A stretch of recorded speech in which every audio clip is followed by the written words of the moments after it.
experiencia, el viñedo baja sus raíces, pero no significa que un viñedo de 6 o 7 años no pueda producir un muy buen vino. Obviamente va a seguir mejorando. O sea, un viñedo siempre demuestra su potencial inmediatamente. Tú sabes el primer y segundo año si vas a tener un buen viñedo para el futuro y ahí va mejorando.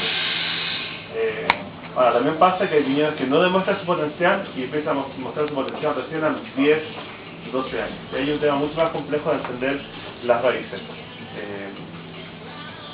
Vamos a partir para que podamos seguir conversando un poquito de Chile con el Pinot Noir. Chile es un país que se caracteriza principalmente la gente que por vinos tintos. Y así fue. Bueno, de hecho, los orígenes del vino chileno, ustedes saben de dónde comienza, ¿no? ¿Cómo creen que comenzamos a hacer vino? ¿Quién conquistó Chile? Los viñedos es España.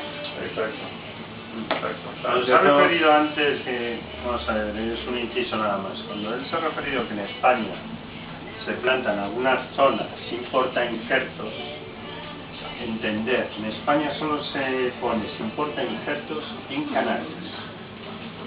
¿Por qué? Porque la filosera invadió de Francia a España y entonces el único sitio, creo que en alguna cata de Canarias lo he explicado, donde directamente el viñedo es sin portainjertos es lo que hemos hablado siempre de Canarias. Todo lo que es vino nacional por la filosera es todo portainjertos.